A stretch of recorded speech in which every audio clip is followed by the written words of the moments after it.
Welcome to the Business Spotlight series. My name is Tanner O'Brien. I'm a senior partner here at Action Coach in Central Texas. Today, I'm sitting down with Watson Lewis Rodriguez, who is the co-founder and global strategist of Zirio Dao. So, very excited to be sitting down, having some conversation. Watson, thank you for taking the time. I know there's going to be a ton for us to kind of jump into, uncover, learn about in this amazing world that you get to play in every day. But thank you for taking the time. Let's start with just a little bit of background. Give us the 10,000 foot view of who you are and tell us about Zirio Dao. Awesome, man. Well, Tanner, thank you very much for the opportunity to have this call. I appreciate it, man. So I'm Watson Lewis Rodriguez. I live in Omaha, Nebraska right now. Not for long. Austin, Texas is my next plan. I swear. Next month, I'm excited, man. I just finished my community college here at Metro College. It's a community college around here. Very straightforward. It's an awesome place, but just looking for something better, you know? I've been working on this DAO LLC for the last 3 years. Spent a lot of time learning about supply chains, logistics, Web3, and all those buzzwords. Just kept throwing stuff in a pot and was hoping for the best. So yeah, Zirio is kind of what I'm building and representing. If you have any specific questions, let me know, but I can kind of give you the overview if you'd like. Yeah, please give us the overview. Give as much detail as you want to get into. Like, yeah, get excited about it. Share as much as Yeah, you want to. absolutely, man. Sweet. Before this, Tanner and I were talking a little bit.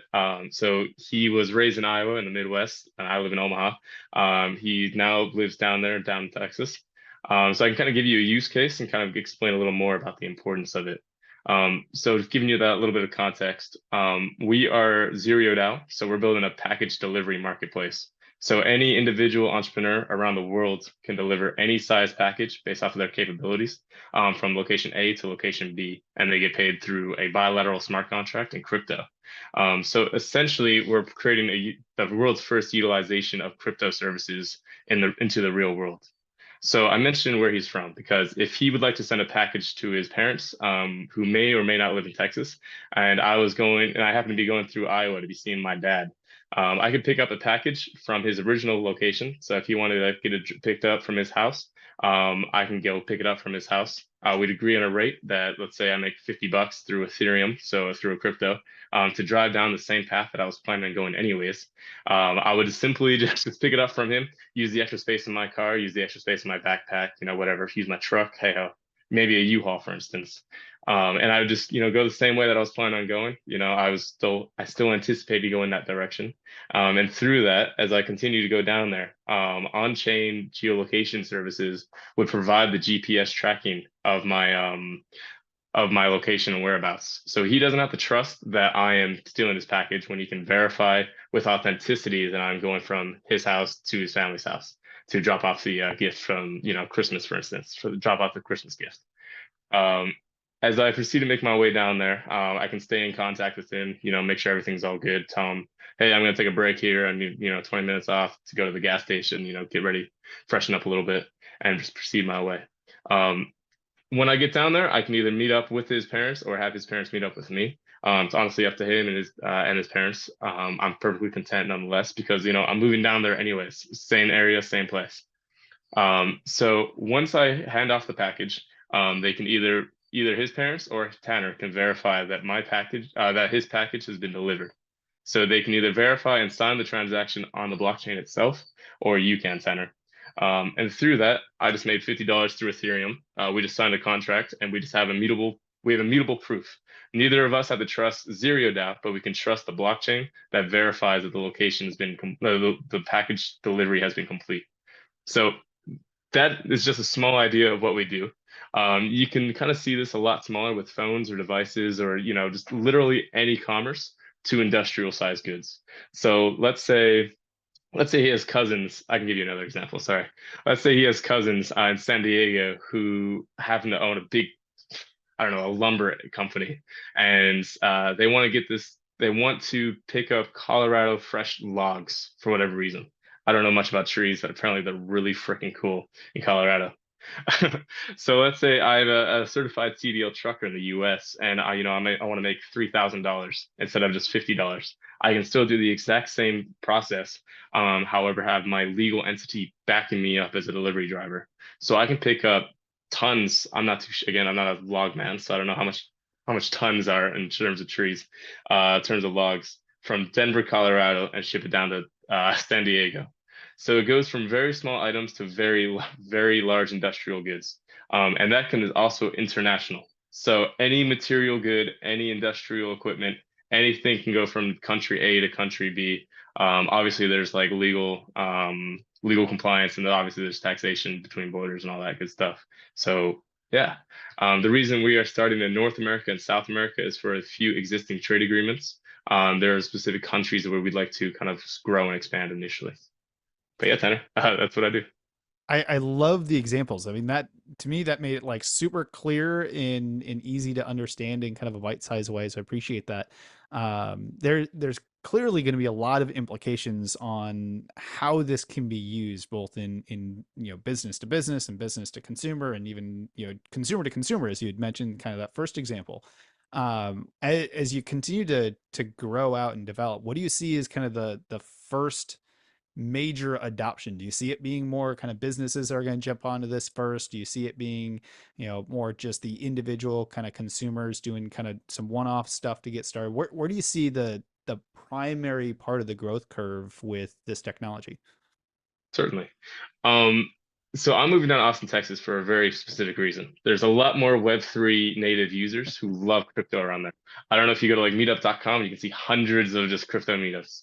It's a very fast-paced, very, techie startup area. So the reason I'm going down there is because everyone, not everyone, a good majority or a lot more people in Omaha, Nebraska, um, already utilize crypto or use crypto some way or another. But the limitation is that they have to exchange it into fiat currency. So there's essentially no point of holding crypto besides to take it out for cash because cash is king apparently. So the first round is especially people who are very interested in this technology, this underlying technology. Furthering that, it's independent courier drivers. So anyone who just wants to be able to get compensated immediately for the completion of the service rather than wait a week and receive 95%. So it is both Web3 technologists, independent couriers, and then small businesses. So for instance, there's an African food truck down in Austin, Texas, who wants to deliver their Jamba Juice and ginger juice that they hand make. And it's cool, but they have a limitation with like Uber Eats, for instance, that charges them a fat fee alongside their drivers. So even though they're on a much more smaller level, they're doing micro payments. They're still limited to the fees and costs and subscriptions that they have to go undergo. So it also goes into small business owners. And then kind of through that triangle, we hope to be able to teach and onboard just everyday non-Web3 people, just everyday people who are just fascinated in one-off services. Um, so for instance, if you wanted to use Uber, it's very convenient. You can use it one-off where you live. However, if you go on a holiday and you don't want to spend like $300 for the week on a rental, you probably will likely use Uber several times. So it's this kind of the same concept where for small businesses, if you just want this one-off services to deliver your like, I don't know, wet concrete, for instance, or to deliver anything just one-off instead of payrolling and staffing an entire personnel, whether full-time or part-time, you still have to consider the insurance, you still have to consider the kind of compensation and all that stuff. So it's just reducing the need for continuous payrolling when you can kind of just create a one-off service, when you can hire a one-off service. Mm, I love that. Man, I have so many questions. So I'm gonna try and like focus in on a couple, and then we'll kind of dive in a little bit more on kind of the business side of things. But Really. um, I'm going to start with one that kind of almost, I don't know if it flips the question on its head, but you look at some of the, I want to say, competitors in the space, or like who you're ultimately starting to be able to disrupt. So you think of the, maybe the UPSs of the world, the FedEx, the maybe Amazon to an extent. You look at, you mentioned like Uber Eats, things like that, because there's potentially way more benefit for both the business that's offering the delivery, and then the driver, whoever's going to be leveraging that service to be able to make more. There's less fees, things like that. With that shift happening, I would imagine some of these larger companies are going to start looking at, how do we develop technology that's similar to this? How do you stay competitive, or how do you what does that look like as kind of the whole crypto Web3 space continues to develop forward, and you start seeing larger players in that market as you continue to build this technology. Got it. So I guess how do we compete against the existing Web 2 monopolies who kind of control and have the ability to do mass funding into this? That's pretty fascinating. I haven't been asked that recently. So let's talk about Uber, for instance. The greatest competitive advantage that we have right now is the ability and underlying speed to adoption. We are brandless, not brandless, but we are not Uber. Whereas everyone knows Uber, everyone understands Uber. But on the bright, even though that's a great thing, even though they have serious brand recognition, they're independent, their couriers kind of despise Uber. They take 25, 65% transaction fees. And Uber's pretty damn good for themselves. Uber, the CEO of Uber's making what? Is either 2.5 or 25 million dollars. What was it? Lyft is earning 988 million dollars in shares, like share options, like kind of. So their compensation is pretty drastic, and it's cool, but it kind of goes onto the costs of both their customers as well as their couriers. So for us, being able to have a transparent network of exactly how much the courier is driving and earning, as well as exactly how much the guest or the customer is paying initially, it kind of gives us competitive advantage where the drivers know exactly how much they're earning, so therefore they don't need to trust the DAO and the organization building this. They can trust the transparent ledger that's being built on blockchain. They can trust they can trust that they're getting compensated immediately for all this, compensated transparently for all this stuff, as well as getting tipped out exactly how much they deserve to be tipped out. The limitation for a lot of Web 2 competitors that we are solving is transparency. And you can only trust, the monopolized company above you taking all these fees as much as you possibly can. So I'm not going to dispute that they create a lot of opportunities and a lot of change globally. Without a doubt, these are all essential services that that have changed the lives of millions of entrepreneurs, hundreds of thousands, if not millions of customers as well. But I think there's just a serious inefficiency in the transparency of this. And that's the beauty of native blockchains, native Web3 and blockchains. As for you, okay, let's go for USPS for instance. As for USPS, it's an essential government delivery network, but they are still limited to how much debt they accrue. I think they average like $6 billion a year in debt accruement. I think $6 billion a year over the last like 8 to 12 years, and it's going on to the taxpayers' dollars. For a DAO or an organization like what we're doing and building, we can at least try and prevent or minimize the final mile costs. So, like a huge primary cost is a lot of warehousing and a lot of like payrolling and infrastructure. So, if we can eliminate the cost for actual warehousing and kind of like retainment of goods overnight, as well as the amount of staffing and agencies required to regulate and control those warehouses, we can at least help prevent or minimize tax what is it taxpayers debt. It's just a little bit, at least help be able to provide a final mile service or at least localized delivery to where the drivers earn as much as they deserve to earn. There's not a need to kind of grow the US debt. There's not a need to have a reliance on corporations trusting all this. I hope that answers the question. Yeah, no, it absolutely did.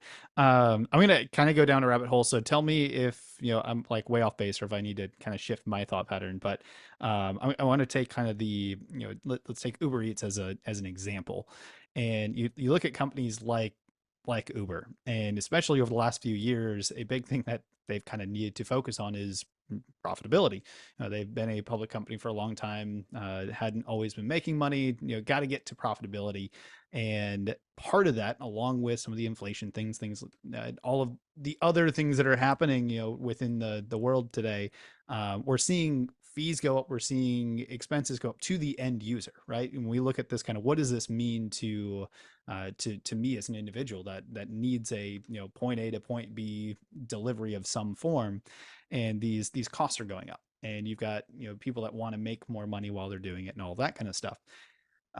There's pressures on these larger companies that are going through this process, And it sounds like from what you've shared with us so far, is that with the transparency and everything else, this is going to alleviate some of that stress for the end user. The expenses may actually come down because there aren't as many things in place as there might be in the existing systems today. And Sure. then I know this because I've talked to many restaurants, things like that, that list their food and use Uber Eats as an example, or and you can use any of the delivery services, but they now have the option, and most of them will actually have to take this option of their prices will be higher on delivery service than they will be in store. Because it's the only way they can make money and keep their margins. Otherwise, they're essentially giving their stuff away for free, and they don't get to Yeah, see any yeah. business. Um, so The I, the restaurant or Uber Eats marketplace where they upcharge for the product. the restaurant itself has to Okay. increase their prices and gets the opportunity to increase their prices on the platform. Doesn't mean that they're necessarily making more money, but because it helps with some of the fees, things like that. So when I kind of like look all the down the line, right, as you're continuing to build the business and all this technology and kind of where things are going, with it running on blockchain and using these new technologies, what does that do for long-term overhead costs for y'all? Well, is there a point down the road where you'll run into some of the same issues where profitability will be a major concern and things will naturally have to lift on the amount or the slice of the pie that y'all take? Or is like overhead much smaller because of the types of technology that you're leveraging? I won't dispute that as time goes on, as more transactions are held on the blockchain, that there's going to be more of a need to store all this information. So our future biggest expenses will certainly be software development as well, application development, as well as data storage. So there's a few solutions that we can kind of tackle. As we are building on Ethereum, we have a pretty cost and there's a lot of expenses. What am I saying? There's a lot of gas expenses on a layer one protocol on Ethereum. However, you can kind of build onto like a layer two or like a layered protocol on top of Ethereum to where you can reduce the gas costs Mm. of the actual smart contract initiation. So when people utilize the platform, they still have to pay a gas fee because it's on crypto. And that ends up netting around 15 to 30 cents for the contract initiation on a level, a layer one, whereas not on a layer two, sorry, whereas it costs maybe $5 to $8 on a layer one like Ethereum. So we can reduce gas costs at least for the short term, like 1 to 5 years out, by building on a layer two protocol. Um, However, longer term, five years out, we need 5, 10 years out, we need to start considering abstracting that concept into our own layer zero protocol, layer zero blockchain. This can go, I mean, I can talk more about this, but ultimately it is a data storage network distributed globally where anyone can still access it, access the information on this. And as these marketplace transactions occur, they're stored on a layer zero.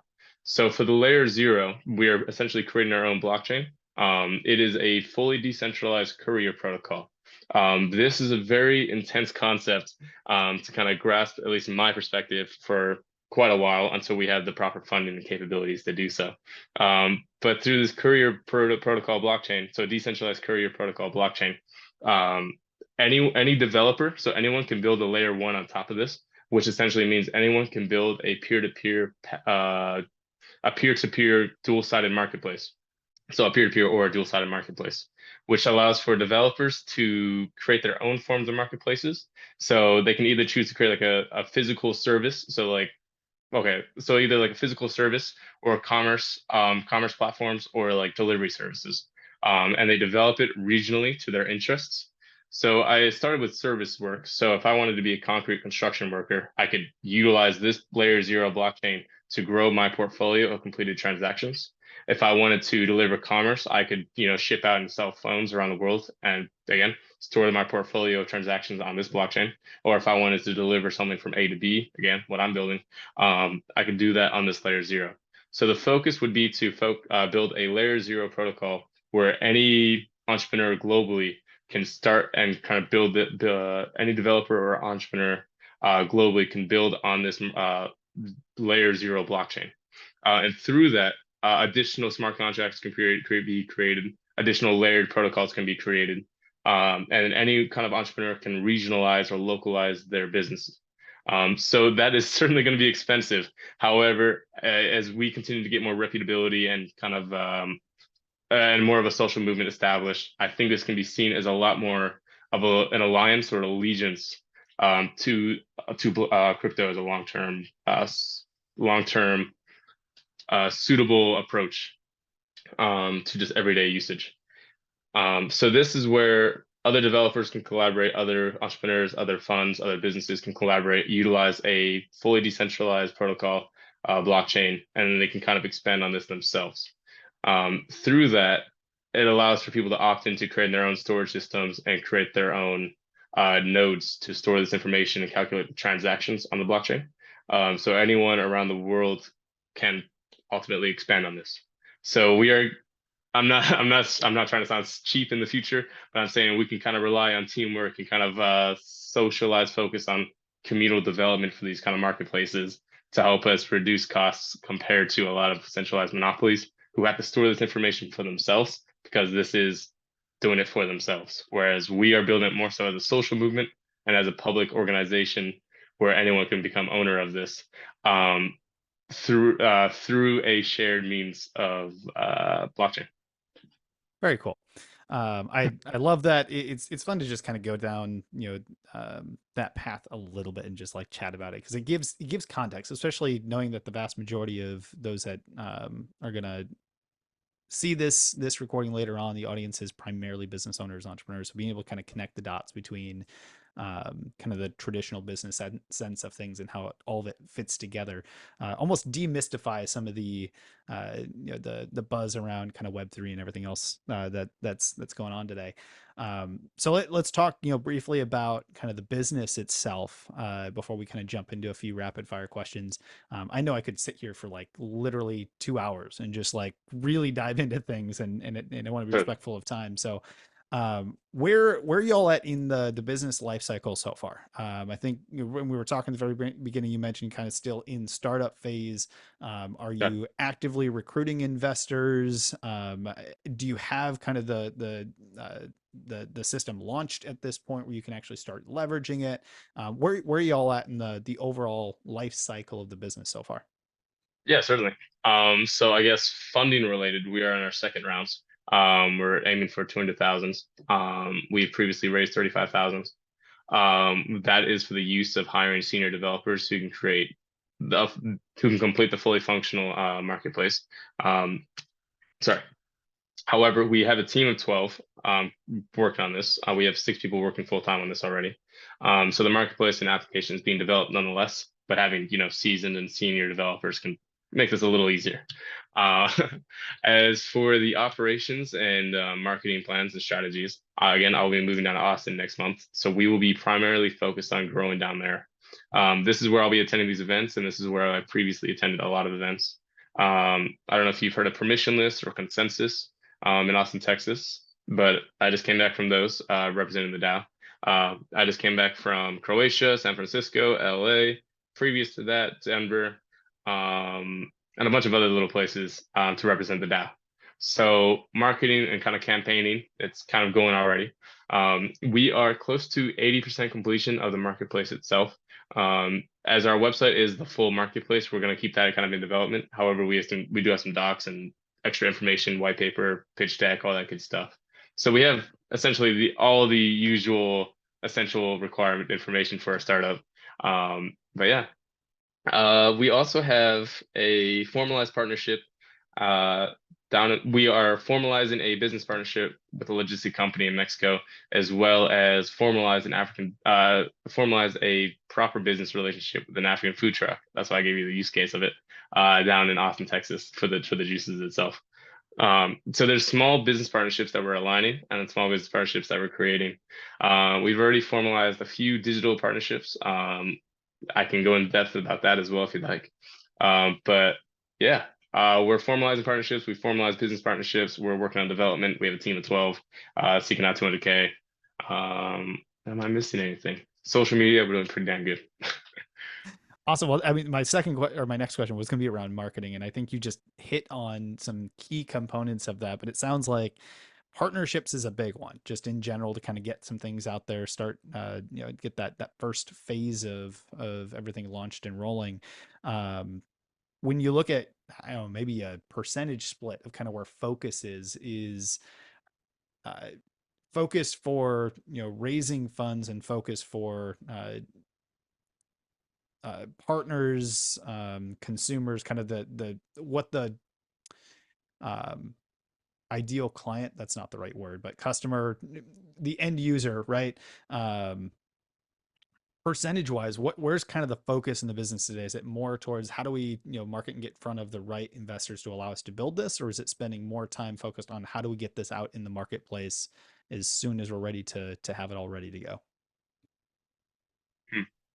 I guess percentage wise is the best way to put this. I mean, we're working in parallel. I mean, if we can get funding, we can optimize this and make this a lot faster, honestly. However, like if we can already hire 5+ year, Solidity developers as well as on-chain developers to streamline the back end, that'd be great. However, we're working in parallel nonetheless. As there's a team of 12, I mean, as we're a team of 12, including me, so 13, capable of working on this quite a lot. It seems like everyone's already in their own path and everyone's doing exactly what they need to do for the DAO. Um, so I'm not too sure really how to phrase that. But yeah, funding is a good priority for us. We're in a pretty bad bear market, at least in my opinion, and at least, what I've been told for the last several events, up to debate, doesn't matter.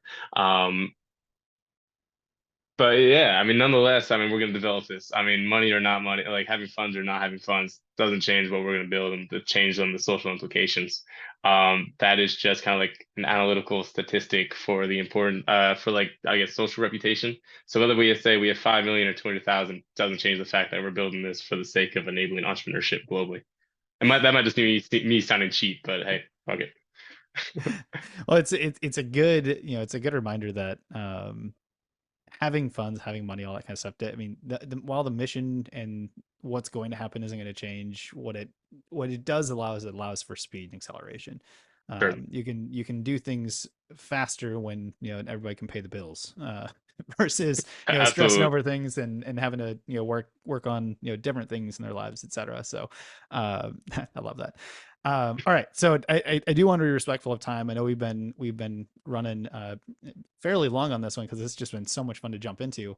So because we covered so much ground, I want to take a step back. I've got a couple rapid fire questions just to pull out a couple extra By all nuggets means. of Sure. we'll call it wisdom for the audience here. So there's four in total. First one, when you look at kind of your journey so far, not just with the company, but just overall and kind of your journey through life, really, what would you say for you is your key to success? Okay, there's a few. Uh, I guess my number one perspective for a lot of myself and a lot of my biggest perspective for myself in my life has always been focused on like compounding myself 1% a day. I don't know. I've been just working on that kind of mindset a lot. Um, I mean, it doesn't matter if I, had a terrible gym workout. Doesn't matter if I, did absolutely nothing all day. As long as I learn or improve something or another by just 1%, then hell, man, that's still 1% better than what I was yesterday. And I'm still fairly young, so twice my, double my life into this. Um, another 20 something years, I'll be able to kind of really look back and realize that I just multiplied myself 30 times a year essentially. I don't know, that might be some terribly, is that right? I don't know. I think I saw like 36.1 is the amplifier. But I don't know, it's just small things like that. And just willing to talk to people. So many people are just so afraid to go out their shell. And it's just, it doesn't matter, man. It's just like a lot of people are going too scared to just take that first move. And I've seen that firsthand with so many people. And then as soon as they change their life, they're like, damn, man, why didn't I do this years ago? Uh, so I don't know, just being willing to talk to people and being willing to ask the questions. I seem like a nerdy kid, but I'm really not. I'm not too technical, but just again, willing to talk to a lot of, I don't know, actually technical people and actually motivated individuals. It's really awesome, man. So those kind of three things: I talk to love it. people, be a nerd, but I try love not to it. be a nerd. compound interest. How about this? If you could only give one piece of advice to other entrepreneurs out there, what would you give them? Oh, man, there's too many. You only get Just to pick grow one. one. Just pick Well, grow any one one. percent. It's lame, but grow 1%. I know it's the same answer, but man, it goes for everyone. If you don't start, if you didn't start 3 years ago, you can still start now. You can still spend another 20 years doing some great stuff. Just kind of either get off your ass or get off the games and just, quit smoking some weed and just focus on just growing what you're somewhat even passionate about, just 1%. Whether you're fulfilled or not with what you do, whether you have direction or not, that is the same mentality that could just be attractive for anyone. Hmm. So yeah, That's a good piece of advice. Um, what is very. one book? What is one book that either you're currently reading or you've read most recently? Oh man, okay, I'm gonna go on my phone real quick. I'm so sorry. I've just jammed out to a bunch of great audiobooks. I know you said one, but I'm gonna give you two. If you've heard of Neil Postman, people who are watching this, if you've heard of Neil Postman, I love you very much. There's two. One called Amusing Ourselves to Death, and the other one called Technopoly. So like Monopoly with technology. Um, these I can kind of explain them a little bit, but it's up to you. Um, Amusing Ourselves to Death is exactly what it sounds like. This is a book made, I think, early 1990 or something. Pretty much says how we are becoming a brain drain for ourselves, where if we just keep spending so much time looking at advertisements or looking at videos or looking at television, it's just kind of like ruining our attention span and ruining our capabilities to actually be really empowering people. Um, as for Technopoly, it goes in depth about how like technology is used for the greater good. However, it's always counterproductive some way or another. Um, so I don't know. I can give some examples, but just they're going to be bad. Give them a read. I'd highly recommend. Awesome. I will put them both in the video description below, so that Cool. everybody can go add it to their reading list and make sure they get them on there. My reading list just continues to grow. So Oh, eventually wait. we'll have to get through all of these amazing recommendations that I keep getting on a weekly basis. Yeah, Um, yeah, man, you're asking for yeah, totally. final rapid fire question. This one's just kind of fun. If you had to choose just one area in the business today, as everything sits, and you could only choose one area and you could sprinkle some magic dust on it and wake up tomorrow and it's 10 times better than it is today, where would you choose to put that magic dust? Funding, funding. It's just straight up. If I had the ability to stop what I was doing as a full-time worker right now and be able to actually operate on this or be able to payroll so many more people or so many people, it would be fantastic, man. So yeah, it's a very, very fun question, but every startup's that one. So for those that are watching that want to follow the amazing work that y'all are doing, that want to connect with you, that want to find out more information about everything that y'all are working on, where can we advise them to go for more information? Absolutely. If you're a native Web3 person, come join the Telegram. If you are just interested in kind of seeing the community a little bit, join the Discord. I can share out our documentation, our white paper, pitch deck, all that stuff. Ultimately, if you just type in Zirio, DAO, Decentralized Autonomous Organization, on any social platform, you'll probably find us. Um, it's entirely up to you guys. I mean, we're building a social movement nonetheless. So if you don't come, with due respect, if you guys decide not to come view us, you will see us somewhere or another in the future. So we will be heading your way nonetheless. I love it. And I see that you're on LinkedIn as well, correct? Yes, sir. I always like to add that in where possible. If it's all right with Appreciate you, it. I'd love to encourage the audience to, reach out to send you just a quick message, say, hey, saw you on the business spotlight, interested in what y'all are doing, et cetera, that sort of Awesome. thing. Connection's always a big piece. So I'll encourage that here for everybody. I love it. I But appreciate it. yeah, Watson, as we finish up here, I've got one final question for us to end on today, Got and it. that is simply, what is most inspiring to you today? Um, Today or with my life? Either one. Which would you prefer to answer? I know you said either one, but I'll give you two. Number one, doing badass stuff. The ability to change the lives of others is freaking fulfilling, man. Every day that I can at least try and do it, I'm trying to do it. Number two is Yeah, same. Yeah, same exact thing. Being able to have a fulfilling life by being able to actually help a lot of entrepreneurs globally. There's a lot of corporations and monopolies out there, so if I can at least say, put my finger off to one of them and actually prove myself right, that'd be pretty awesome, man. Uh, but yeah, seriously, enabling entrepreneurship. If I can change it far beyond what my eyes will ever perceive on this computer, I will live happy and die happy, man. I love it. Watson, I want to appreciate or take a moment to say thank you. I appreciate you taking the time to be here. Like I said earlier, I know we could sit here for, oh gosh, I don't know, another 2 hours maybe, and really just dive into things. There's a lot of things that we could continue to uncover, but the bit that you've shared so far, the use cases, the examples, the where you all are at in the process of building a business, has been a lot of fun to learn a little bit more about. So thank you for taking the time. Tanner, I really appreciate the opportunity. Thank you very much for sending me a really well-worded email. I'm glad that you actually decided to call me that time because I won't lie, I thought it was a little bit of spam, but you're an awesome man, Tanner. I Well, thank appreciate you. it.